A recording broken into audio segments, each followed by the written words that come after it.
तो क्या हालचाल सत श्री अकाल, मैं हूं नियॉन मैन एंड गाइस आज हम लोग फिर से बात करने वाले तारक मेहता का उल्टा चश्मा शो के बारे में। तो क्या तारक मेहता का उल्टा चश्मा शो के मेकर्स को फिर से एक्सपोज कर दिया गया बाय एन अनदर एक्टर। जहां गाइस आप लोगों को याद होगा कुछ ही दिनों पहले मैंने अपने चैनल में ये वीडियो अपलोड किया था जहां पर मैंने इस शो की दो एक्स एक्ट्रेसेस के स्टेटमेंट्स के बारे में बात किया था कि कैसे वो ह्यूज एलिगेशंस लगाई है against this show makers and specially इसके प्रोड्यूसर असित कुमार मोदी के अगेंस्ट। वेल उन दो एक्स एक्ट्रेसेस के बाद अब एक और एक्स एक्ट्रेस बाहर आ गई है जिनका नाम है प्रिया आहूजा। वो भी शो के मेकर्स के अगेंस्ट कुछ एलिगेशंस लगाई। या शायद आप इनको जानते होंगे, इनका शो में रीता रिपोर्टर करके एक कैरेक्टर था। भले she was not permanent but वो शो के स्टार्टिंग से है एंड वो काफी सारे एपिसोड्स में फीचर हुई है। तो रिसेंटली एक इंटरव्यू में उन्होंने कुछ चीजें को रिवील की। फर्स्ट ऑफ ऑल उन्होंने ये चीज क्लैरिफाई कर दिया कि मेरे साथ प्रोफेशनली गलत हुआ है, पर्सनली नहीं। मतलब कि जेनिफर मिस्त्री जो कि सेक्सुअल हैरेसमेंट के एलिगेशंस लगाई थी उनके साथ वैसा कुछ नहीं हुआ है बट प्रोफेशनली उनके साथ गलत चीजें हुए। फर्स्टली उन्होंने बताया कि शो में 5 साल काम करने के बाद भी उनके बिल्कुल भी पैसे नहीं बढ़ाए गए थे। इनफैक्ट उन्होंने ये भी बताया कि टीएमकेओसी को प्रमोट करने के लिए जब एक्टर्स बाहर जाते थे तब उनको कोई भी इवेंट्स वगैरह में नहीं ले जाया जाता था। एंड जब वो जाके पूछती थी कि मेरे को क्यों नहीं इनवाइट किए, तब वो बोल देते थे कि भाई हमारे पीआर टीम से गलती हो गई। Secondly if you don't know तो प्रिया is married to Malav Rajda जो कि ये शो के डायरेक्टर थे फॉर 14 इयर्स। तो उन्होंने एक इंसिडेंट के बारे में बताया कि जब वो असित कुमार मोदी के पास गई थी कि शो में मेरा रोल बहुत कम होते जा रहा है, प्लीज क्लैरिफाई करो ऐसा क्यों हो रहा है। तो उन्होंने रिप्लाई कर दिया था, why do you want to earn, sit at home like a queen, your husband is earning. तो ये रिमार्क उनको काफी सेक्सिस्ट लगा। और इतना ही नहीं, यही सेम क्वेश्चन जब वो असित कुमार मोदी से जाके पूछी आफ्टर उनके हस्बैंड ये शो को छोड़ दिए थे तब एलिजेडली उनके तरफ से ये रिप्लाई आया था, क्या हुआ,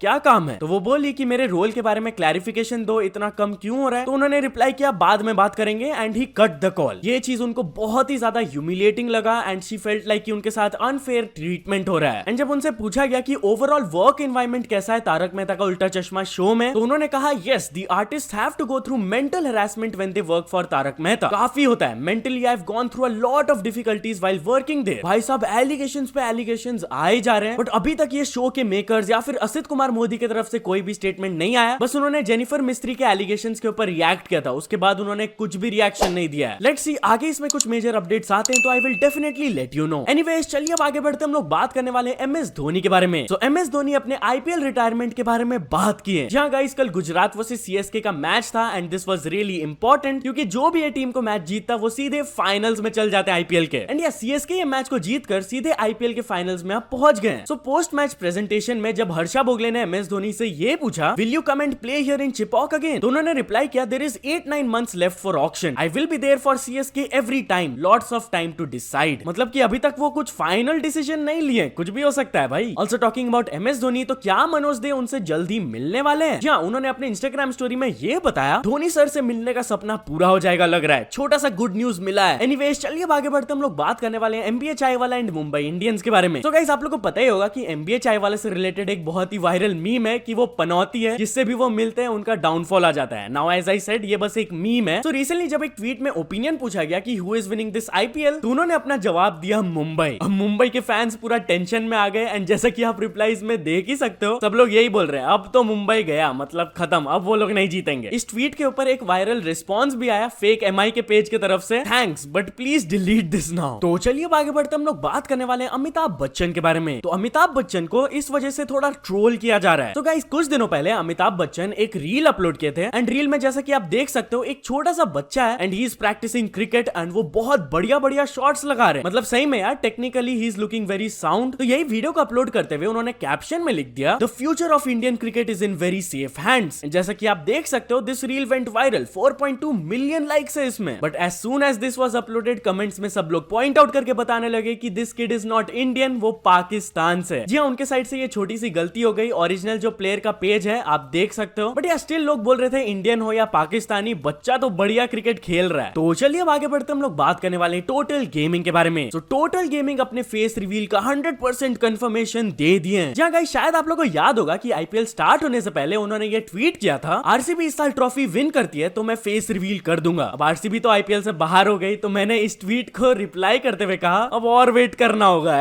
@टोटल गेमिंग। तो देन वो मेरे को रिस्पॉन्ड करते हुए कहे इस साल फेस रिवील कर देता हूँ, वैसे भी काफी टाइम निकल गया यूट्यूब पे। सही में यार अब उनको फेस रिवील कर देना चाहिए। आपको क्या लगता है मेरे को कमेंट्स में जरूर बताना। तो चलिए अब आगे बढ़ते हम लोग बात करने वाले UK07 राइडर के बारे में। तो क्या UK07 राइडर प्रो राइडर 1000 के फादर को रिप्लाई दिए। जहां गाइस कुछ टाइम पहले प्रो राइडर 1000 के फादर का एक इंटरव्यू आया था, जहां पर उन्होंने कुछ यूट्यूबर्स इंक्लूडिंग यूकी07 राइडर के बारे में ये बोला था कि वो अपने बाइक्स वगैरह में रैप्स लगाते हैं एंड दीज आर इलीगल। एक छोटा सा क्लिप मैं आपको प्ले करके दिखा देता हूँ। यूके07 का मैं नाम लेके बोल रहा हूँ, जिसने हर गाड़ी को रैप करा रखा है, जो आप आरटीओ में भी चेक करेंगे, दैट इज इलीगल। उसकी हर बाइक पे रैपिंग हो रखी है जिसका कलर चेंज है। अगर माना यूके07 वाला कल किसी गाड़ी को टक्कर मारता है, उसकी गाड़ी पीली है लेकिन अंदर से वो गाड़ी सफेद है, वो तो कहता है कि मेरी गाड़ी नहीं है ये। एंड नॉट ओनली हिम, बहुत सारे लोग भी यूके07 राइडर के अगेंस्ट ये एलिगेशंस लगाते हैं। वेल फाइनली उनको रिस्पॉन्ड करते हुए वो अपने लेटेस्ट व्लॉग में ये कहे, लोग ये बोलते हैं ना कि गाइस हमारी गाड़ियां इलीगल्स हैं, ये है वो है। हमारी प्रॉपर आरसी होती है ना,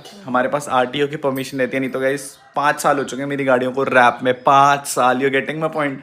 सो इलीगल का हमारा वैसे भी कोई एंड से नहीं रहता है। एंड एक चीज और पता है आपको, जो हमारे एग्जॉस्ट भी लगे ना, वो भी सारे फुल सिस्टम और परफॉर्मेंस एग्जॉस्ट है। तो एक चीज लोगों को ना बहुत ये लगती है मार्केट में कि भाई एग्जॉस्ट इलीगल है। मैं आपको बता दूं, जो फुल सिस्टम एग्जॉस्ट होते हैं ना वो लीगल रहते हैं, कंपनी फिटेड, जिनका आप 2-2.5 लाख रुपए का बिल पे कर दो। ऐसी 3-4 हजार रुपए का डी कार्ड लगा लोगे फर्जी। तो चलिए अब आगे बढ़ते हैं, हम लोग बात करने वाले गेमर फ्लीट के बारे में। तो गेमर फ्लीट कुछ यूट्यूबर्स से बिल्कुल भी खुश नहीं है। जहां गाइस वो अपने लेटेस्ट स्ट्रीम में इस प्रॉब्लम के बारे में बात की है एंड वो स्ट्राइक वार्निंग भी दी है। आप खुद सुन लीजिए उन्होंने क्या कहा। आज मैंने एक चीज देखी है और मैं ये सबको मैं एक नोटिस छपवा देना चाहता हूँ। जो भी मेरे थंबनेल लगाते हुए फ्लाइंग इन ऐसे डाल रहा है, भाई इज्जत से कह रहे हैं, देखो बंद कर दो, नहीं तो भाई जहां पे फ्लीट आर्मी प्यार देती है, भाई अभी भेज दिया ना भाई तो गाली भी बकेगी, इतना याद रखना। तो इसलिए इज्जत से कह रहे हैं मत करो भाई, मत फेक न्यूज मत करो भाई। लोग मेरी वीडियो काट के अपने चैनल पे डालते हैं और फिर पैसा कमाते हैं, मुझे कोई दिक्कत नहीं है। पर अगर तुम फ्रॉड बन रहे हो, गलत चीजें दिखा रहे हो, लोगों को धोखे में रख रहे हो, तो फिर देख लो भाई तुम।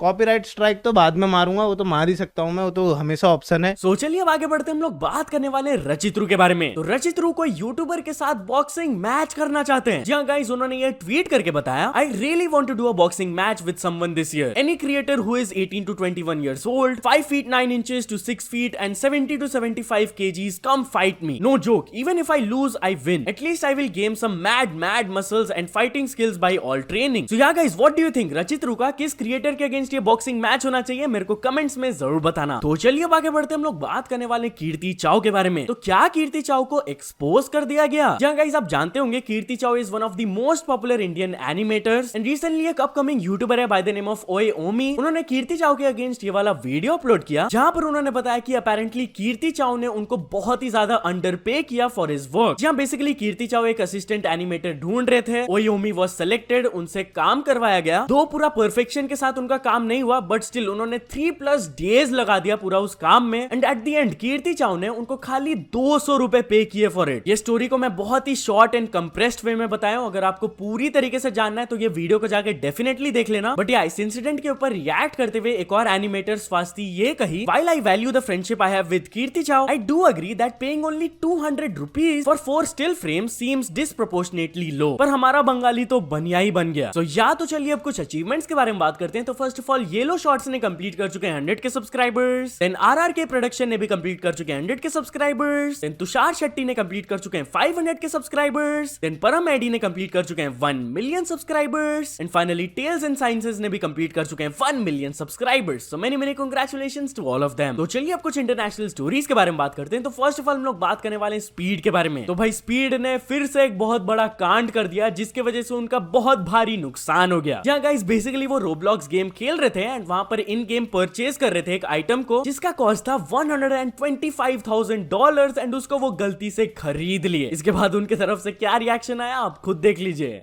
No, I got a refund. No. No!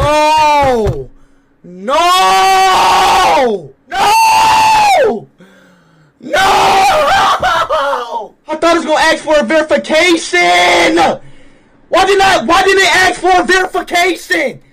Why did they give me a verification? Oh my god! तो चलिए अब आगे बढ़ते हम लोग बात करने वाले हैं ट्विटर वर्सेस इंस्टाग्राम के बारे में। तो गाइस रिसेंट टाइम्स में कुछ रूमर्स ऐसे आ रहे हैं कि इंस्टाग्राम ट्विटर क्लोन बनाने की कोशिश कर रहा है, विच मींस ट्विटर जैसा कोई एक टेक्सटिंग ऐप। वेल ट्विटर की जो न्यू सीईओ है लिंडा इस चीज के ऊपर रिएक्ट करते हुए ये ट्वीट की, गेम ऑन, मतलब कि she is totally ready for it. तो चलिए अब फाइनल स्टोरी के बारे में बात करते हैं। हम लोग बात करने वाले मास्टर उगवे के बारे में। तो गाइस लास्ट वीडियो में मैंने आप लोगों को बताया था कि मास्टर उगवे के चैनल में 3 स्ट्राइक्स आ गए थे। वेल कल वो गुड न्यूज देते हुए एक वीडियो अपलोड करके कहे कि ये स्ट्राइक्स अब हट गए एंड उनका चैनल अब सेफ है। सो या तो चलो दोस्तों आज की वीडियो के लिए बस इतना ही। अगर आपको ये वीडियो थोड़ा सा भी पसंद आया हो तो लाइक कर देना, चैनल को अभी तक सब्सक्राइब नहीं किया हो तो जल्दी से जल्दी सब्सक्राइब भी कर लेना। न्यूज सबमिशन का लिंक डिस्क्रिप्शन में, वहां से जाके आप कुछ न्यूज भेजोगे तो आपको क्रेडिट्स भी मिल सकता है मेरे डिस्क्रिप्शन में। सो ऐसे सपोर्ट करते रहना। मिलते हैं नेक्स्ट वीडियो में, टिल देन बाय बाय।